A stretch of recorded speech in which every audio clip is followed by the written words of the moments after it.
Perkenalkan, nama saya Putra Timbul Sasongko dengan NIM 195314076. Dan rekan-rekan saya akan saya perkenalkan. Yang pertama, Yeskiel Cliff Lumente dengan NIM 195314109. Yang kedua, Laura Yohana Sinaga dengan NIM 195314103. Dan yang ketiga adalah Bagu Esa Trio dengan NIM 195314146. Kami dari kelompok 7 akan mempresentasikan tentang membumikan ketuhanan yang berkebudayaan. Di sini saya akan menjelaskan tentang nilai-nilai yang terkandung dalam Pancasila serta cara kita menerapkannya dalam kehidupan sehari-hari. Nilai yang pertama yaitu nilai ketuhanan.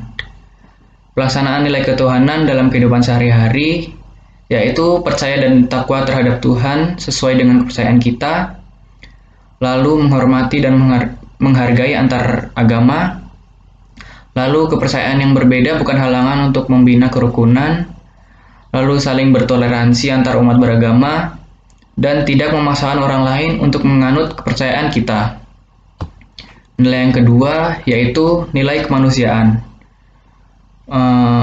yang bisa kita terapkan dalam kehidupan sehari-hari. Dalam nilai kemanusiaan ini yaitu yang pertama, mengakui dan mematuhi adanya persamaan derajat baik di mata agama dan negara serta persamaan hak sebagai rakyat Indonesia. Yang kedua, saling menjaga dan mencintai sama rakyat Indonesia.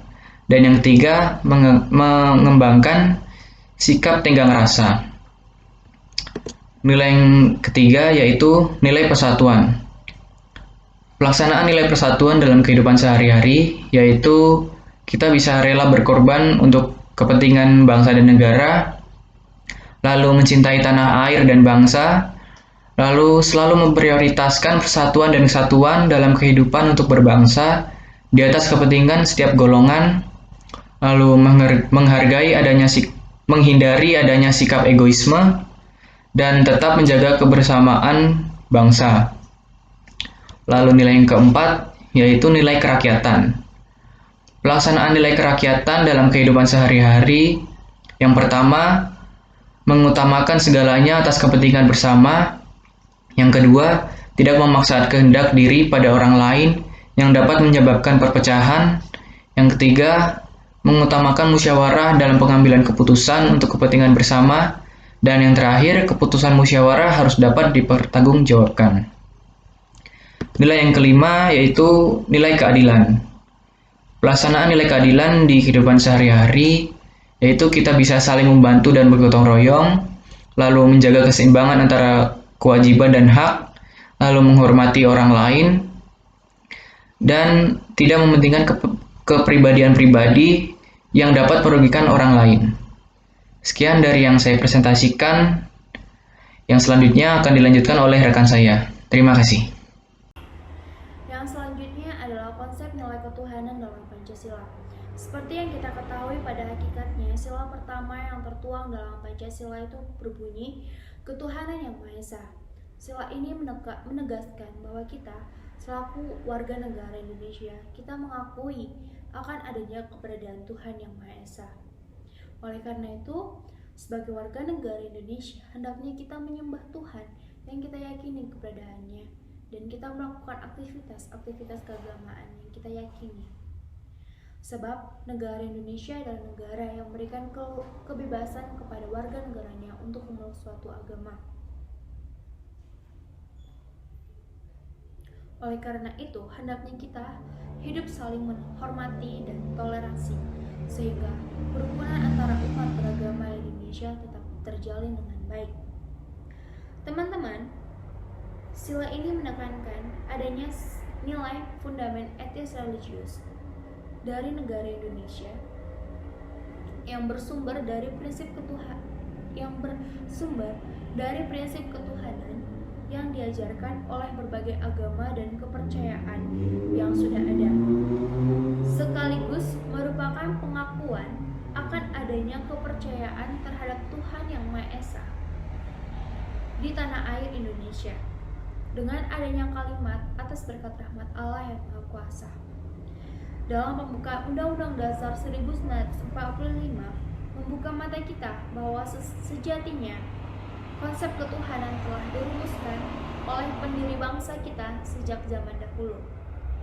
Seperti potongan pidato Presiden Soekarno yang menyatakan, bukan saja bangsa Indonesia bertuhan, tetapi masing-masing orang Indonesia hendaknya bertuhan. Bertuhan Tuhannya sendiri. Yang Kristen menyembah Tuhan menurut petunjuk Isa Al-Masih, yang Islam menurut petunjuk Nabi Muhammad SAW, orang Buddha menjalankan ibadahnya menurut kitab-kitab yang ada padanya. Tetapi marilah kita semuanya bertuhan. Hendaknya negara Indonesia ialah negara yang tiap-tiap orangnya dapat menyembah Tuhannya dengan cara yang leluasa. Segenap rakyat hendaknya bertuhan secara berkebudayaan, yakni dengan tiadanya egoisme agama. Dengan sila ketuhanan ini, sekaligus dengan penjabarannya, ditegaskan bahwa Indonesia sebagai negara Pancasila adalah negara yang religius. Tidak diperbolehkan adanya sikap anti ketuhanan dan anti keagamaan. Semua orang berhak untuk memilih agama yang diyakininya sebagai pandangan hidup. Dalam pengertian tersebut, maka negara Indonesia harus melindungi setiap warganya untuk melakukan aktivitas-aktivitas keagamaan. Selama pelaksanaan ajaran keagamaan tidak mengganggu masyarakat pada umumnya, maka negara tidak diperbolehkan melakukan pelarangan dalam bentuk apapun. Namun, dengan beragamnya agama di Indonesia, maka setiap pemeluk agama harus mempunyai sikap toleransi terhadap pemeluk agama yang lain. Nilai ini akan berguna dalam rangka menjaga keamanan beribadah setiap orang yang beragama. Landasan filosofi yang melatar belakangi lahirnya sila ketuhanan yang Maha Esa. Tanggal 1 Juli 1945, Soekarno memberikan dasar filosofi negara Indonesia yang belum merdeka. Ia menyebutkan 5 dasar utama, yaitu 1. Kebangsaan Indonesia, 2. Internasionalisme atau perikemanusiaan, 3. Mufakat atau demokrasi, 4. Kesejahteraan sosial, 5. Ketuhanan yang berkebudayaan atau ketuhanan yang Maha Esa.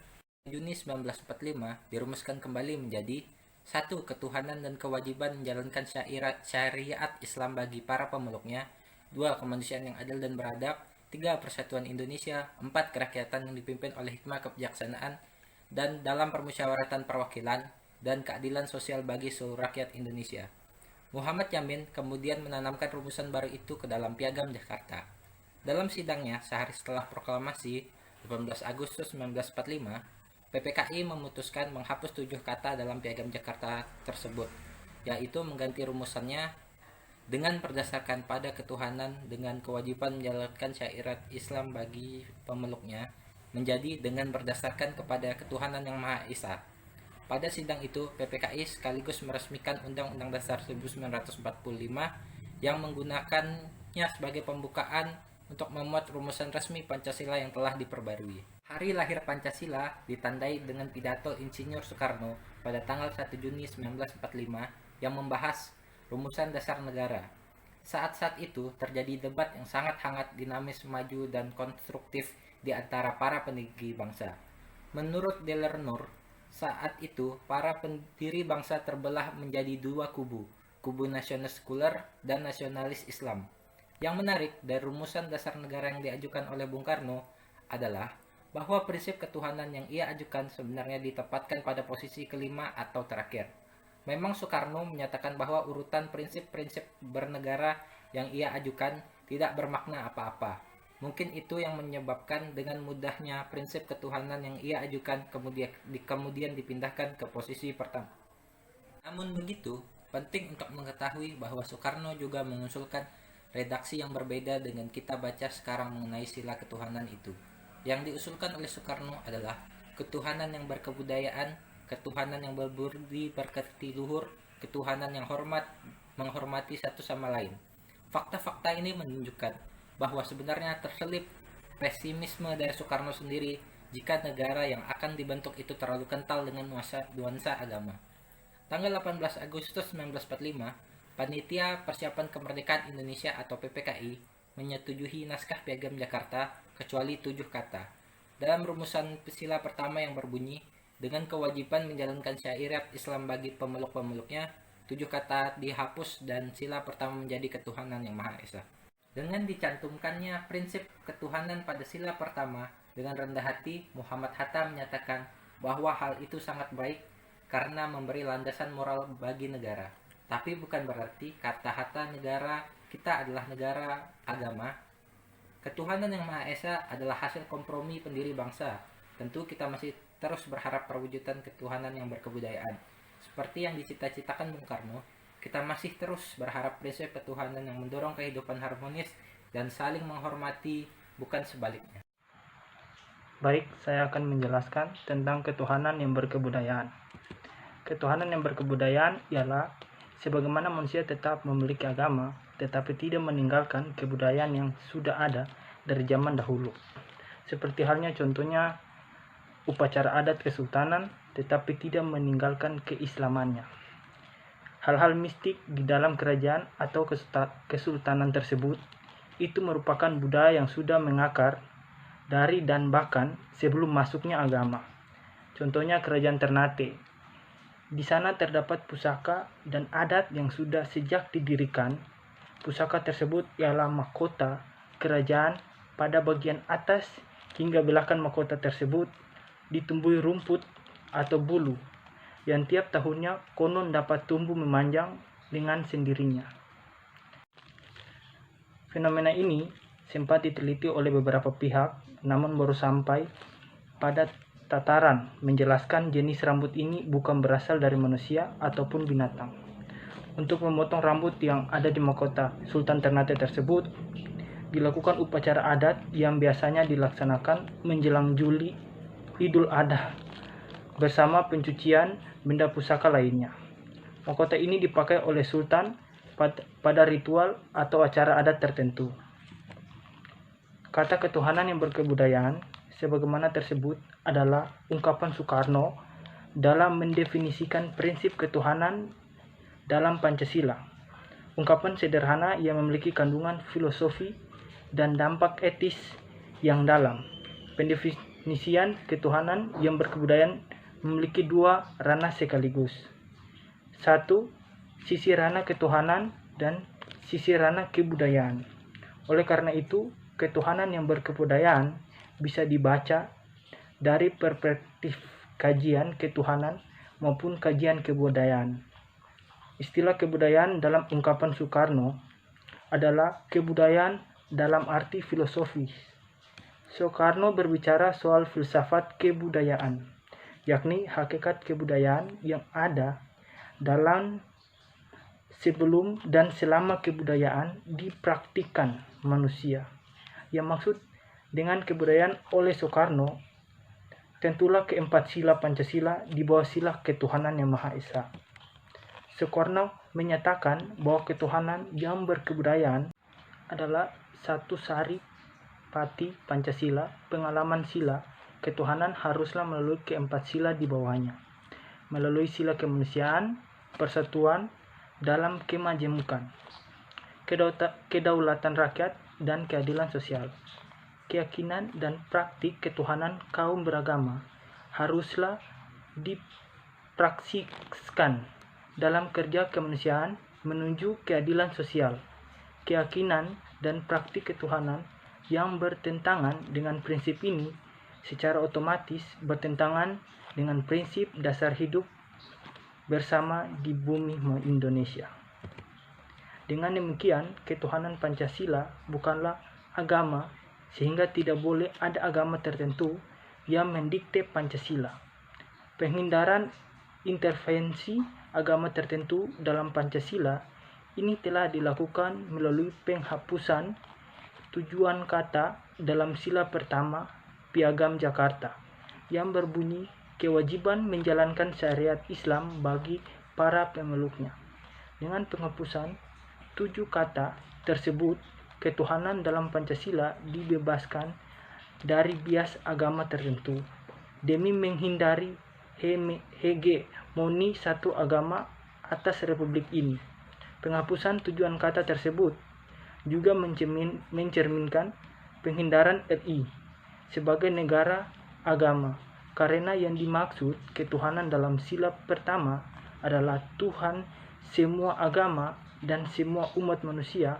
Makna agama justru tidak diberi ruang formal bagi revolusi negara. Ketuhanan yang berkebudayaan pada intinya adalah ketuhanan yang diamalkan demi perwujudan kemanusiaan yang adil dan beradab. Oleh karena itu, dalam memahami, mengimani, dan melaksanakan ajaran Tuhan, rakyat Indonesia mesti mengarahkan segenap praktik ketuhanannya demi kesejahteraan manusia dan demi keadilan sosial. Ketuhanan yang berkebudayaan adalah ketuhanan yang manusiawi, artinya praktik pengalaman iman atas Tuhan ditempatkan dalam kerangka pemulihan martabat manusia yang memang sejak awal telah dimuliakan Tuhan. Dengan demikian, antara agama dan Pancasila terdapat hubungan simbolik. Yang satu tak dapat hidup di Indonesia tanpa yang lain. Simbolik itulah yang memunculkan Pancasila sebagai pandangan hidup bangsa, bukannya sekedar ideologi negara belaka. Ketuhanan yang berkebudayaan telah menandaskan kesatuan antara nilai ketuhanan dan politik. Politik dalam hal ini adalah upaya perwujudan keadilan sosial demi kemanusiaan yang adil dan beradab. Kesatuan ini tercermin dalam istilah ketuhanan yang berkebudayaan yang menjadi sari pati nilai-nilai Pancasila. Dengan demikian, tidak ada pemisahan antara ketuhanan dan politik di dalam Pancasila. Yang terjadi sebaliknya, perwujudan keadilan sosial merupakan perwujudan dari imam ketuhanan. Inilah hakikat dari ketuhanan yang berkebudayaan itu.